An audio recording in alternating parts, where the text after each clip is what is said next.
Oi, gente, nosso papo hoje é sobre criação de filhos, né? A gente tem escutado bastante falar sobre esse tema e eu queria hoje dar a minha contribuição, né, com algumas, pelo menos três pontos que eu considero importantes. E isso tem tudo a ver com a aprendizagem, né? Porque a criança ela nasce, ela já está ávida e pronta, o cérebro para aprender, né? A gente tem aí os melhores momentos de aprendizagem na primeira infância, na primeiríssima infância, porque eles estão aí, ó, como esponjinhas prontos para aprender.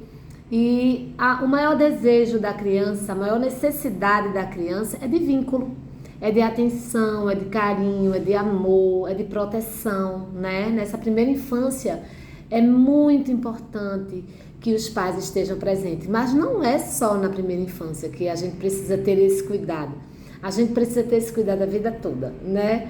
Enquanto os nossos filhos se desenvolvem. Val, que a gente trabalha muito, a gente tem uma rotina de trabalho muito intensa. Ok, todos nós hoje vivemos essa rotina maluca, né, do dia a dia, de ter que sair, mas a gente precisa, já quando nós somos pais e mães, a gente precisa conciliar tudo isso para que não falte presença na vida dos nossos filhos. Tempo de qualidade só não basta. A gente precisa de tempo de qualidade, a gente precisa de tempo de quantidade, a gente precisa criar intimidade com os nossos filhos, a gente precisa conhecer as necessidades do nosso filho. E para isso a gente precisa olhar, a gente precisa entender como funciona o nosso filho, né?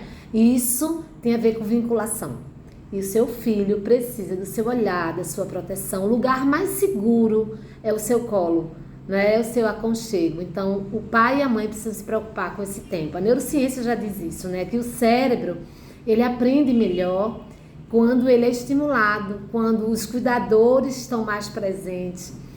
Quando o pai e a mãe, por exemplo, contam história para a criança todos os dias, essa criança tem um desempenho melhor na escola, por exemplo, né? Quanto mais os pais se comunicam com a criança, mais ela desenvolve capacidade de falar, por exemplo, né? Então, o estímulo é muito importante. Eu costumo dizer que o exemplo arrasta, né? Nesse sentido, é isso mesmo. Ele precisa se vincular aos seus pais para entender o funcionamento da sua casa, da sua família, as crenças pessoais da sua família, do seu pai, da sua mãe, o que de fato importa para cada família. E outra forma muito eficiente de exercer maternidade e paternidade é ser pai e ser mãe. Porque hoje em dia isso parece óbvio, mas não tem sido muito óbvio, né? Existem alguns modelos parentais que a gente chama de permissivos, que eles fazem com que a criança se sinta desprotegida. O excesso de amor faz com que a criança assuma um lugar que não é dela, né? O lugar da liderança, o lugar da autoridade não é da criança. O lugar da autoridade é da família, do pai e da mãe, né? São eles que precisam cuidar dessa criança, para que essa criança se sinta segura. Então, a criança é aquela florzinha que está crescendo, que precisa ser cuidada. Aguinha, quando o tronquinho, o caulezinho tiver troncho, vai lá e coloca aquela madeirinha para equilibrar. Ou, se a gente puder comparar bem, como eu fiz essa semana, a gente pode comparar uma criança a uma pipa, uma criança pequena a uma pipa. Ela precisa ser conduzida pela pessoa que está, que a gente chama de pipeiro, né, aqui no Nordeste.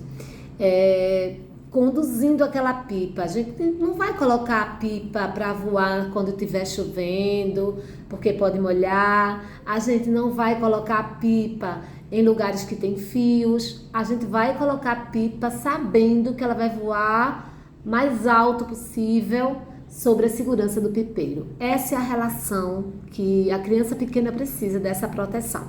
Os filhos vão crescendo e aí a gente faz uma outra relação e eles se tornam pássaros, mas para que eles se tornem pássaros, controladores dos seus próprios voos, eles precisam ter uma caminhada aí, né, de crescimento junto com a sua família. Então, isso é muito importante. Outra coisa muito interessante é que essa relação de assumir a autoridade, ela está implicada com um limite, que eu chamo de limite com segurança afetiva. Se você é aquele pai, aquela mãe que só aparece para estabelecer limite, só aparece para ser a regra, aí possivelmente você não vai conseguir um êxito muito grande, porque você não tem vínculo com seu filho, né?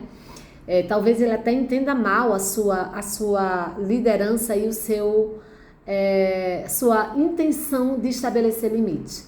Mas quando isso é natural, isso desde que a criança nasce, ela já vai entendendo que a autoridade está sobre os seus pais, que ela está se desenvolvendo de forma segura dentro de um ambiente acolhedor, um ambiente de limite, um ambiente que pode dizer, ela vai até aqui é seguro, daqui em seguida não é. Essa é a forma mais adequada, né, para que essa criança se desenvolva de forma segura e possa crescer e se transformar em pássaros mesmo, que possam que essas crianças sejam capazes na vida adulta de voarem, de assumirem o controle das coisas. Mas enquanto são crianças, quem assume o controle são os pais.